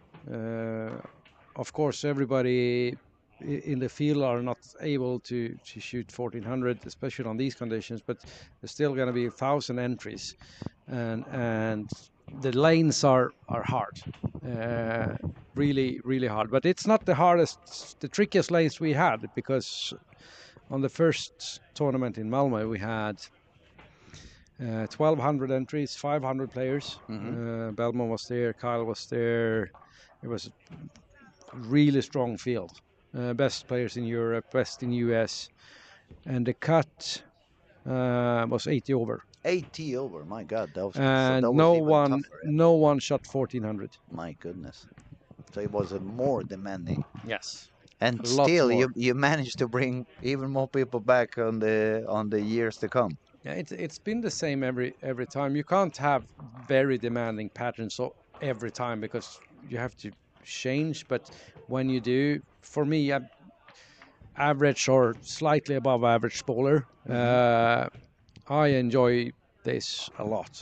Really fun to play when you get a puzzle in front of you that you have to solve. Absolutely. And I would have loved to play a few more squads, but they're just full. There's no more room. And also you are quite busy taking care of a lot of things. Now back to Nate. He's got the front seven. He got the front seven. We soon have to get a camera out there and see if it's going to be the tournament's first 300 game. For sure, it's gonna. If he makes one more, it's almost. We could say it's getting Yeah, 1 foot, at least 1 foot onto step two. yep, If he puts one or two more. definitely. Now the question is he gonna manage to score high enough to become the new leader of the event? Oh, got the potential, but he need a big game. Well, leader is 175 over. Yeah, Let's say he makes 279 instead of 300. yep, That would put him on 176 over. yep. So he can have one line He spare. still have the And opportunity the to thing lead. is, how many people are watching that are gonna play a squad and watch what Nate is doing? What maybe look at what balls he's using, where he put the ball down the lane, where it breaks, to see. Even if you don't play the same, you can still get a lot of information from watching what the most successful players are doing. Yeah, just try to learn what is he doing, what type of ball is he using. Is it a very strong cover? Is it a very weak cover? Is it a strong core? Is it a weaker core? Is he trying to go a little bit more forward? Is he trying to spin the ball a little bit more so the ball retains more energy Yeah, for the back of the even lane? if he's a two-hander, you can learn a lot if you're playing with one hand and your thumb in. But you just observe. That's what you do if you feel when you don't have a clue. Mm, You go and watch the squad leader. What's the squad leader doing, and how can I translate that to my type of game, yeah, and absolutely. to get free advice. Now let's So see. he's It's pretty far pretty left. far left. He was pretty firm from the beginning, so I'm guessing it's the same. So looks like It he's looks quite around strong. 20, 25, 26 at the arrows, throwing straight and hard. Straight and hard, definitely. Not easy to control, but these guys are very good. Yeah. The French guy has got two open frames, no doubles. So that's It's gonna make his unfortunately yeah, it's it's not gonna gonna make make it. his life a little bit harder. Then we have Arner with a couple of open frames and a couple of doubles, but the open frames are quite low. It's 5, 7, 7, and 6. Yeah, I think he's gonna need another try if he wants to get a buy. Otherwise, he's gonna have to stick with his PBA regional. Yeah, so now I think he's just the last two frames. He's just gonna start trying things and testing because the score doesn't really matter for him unless he makes a buy. So he got a chance to experiment a bit. I agree. Now we have to focus on Nate. I think it's the best idea. Yeah, Nate Purchase. If we- It's his first time in Sweden. Never played this event before. So we're just gonna make the screen a little bit bigger for us to see. We're gonna stop paying attention to the rest of the cameras for a moment because we have a potential new leader if he keeps striking. And Nate is on 7 and 8. For those of you watching some other lanes and want to watch Nate, to see if he can afford 9 spare, but he got to strike the rest.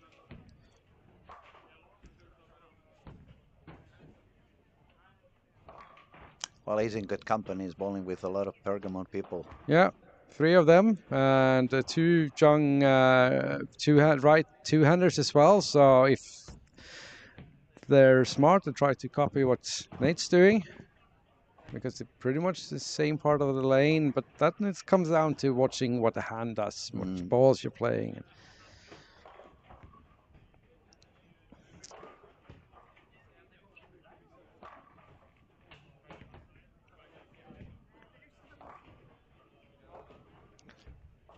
So only we're on this stream on 5 to 8 we have Sweden, Netherlands, Greece, US.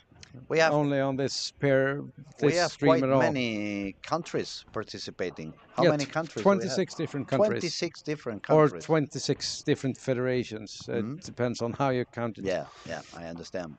But that's a lot. I mean, Yes. we have. I had been at some European championships with Yes. less federations participating. Okay, there goes Nate's on lane 8. He's running around 26, 27. Oh, 10 pin. 10 pin. Messenger. That's a good shot.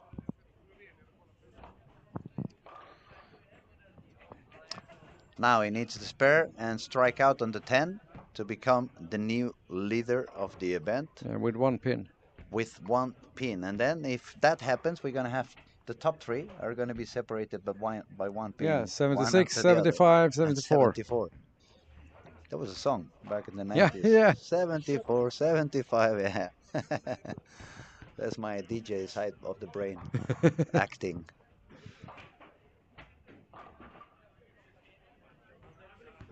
And one way to tell that the lanes are really tricky. I don't have the actual statistics on this, but we must have seen at least 12 to 15 two counts where players only get Yeah. 6 and 9. They miss a little bit too far to the It's outside. just The a ball little bit. skids all the way down, and You they missed take the right. 6 and the 9. Yeah, you missed a little bit and little bit too much speed, and poof, there you go, too.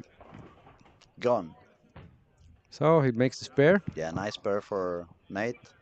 With that spare, we can say he's already into the finals because he's already working on the Most likely, yes. 50 over. Never. Even if he wouldn't do You're a never mark sure, on the but 10th, but yeah, no, you're never sure, but it looks a bit like that. yeah, he's the only one from this squad that's getting at a almost secure spot. So quick up on the approach. He's standing as if he had a ball return. Yeah, That's pretty common when you go that far left. That's on the lane where there's no ball return. You also stay at the same length. same length, so you keep your muscle memory Yeah. very similar, and you don't do different things from one lane to the other. So we had a 9 again. So we're looking at 65 with a spare strike. 65 spare strike, so he's going to be top 4 for sure. Yes. But that's a very, very good effort for him on the last couple of games coming back after a little Yeah, he bit struggled of, a bit on the first squad as well. The first squad that he played.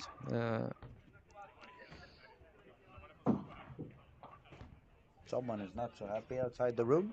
So we have 65 puts. Oh, it's tight there on the. Yeah, spot 67 three. is Sean Reich on 3rd position. 66 is Stein. Dario. And now Nate, if he strikes, is going to be 65. So that would put him on the fifth position, currently 5th position. But that's going to be already 7 bowlers with 150 over. It's getting closer to my prediction. Come on, guys, keep pushing, keep pushing.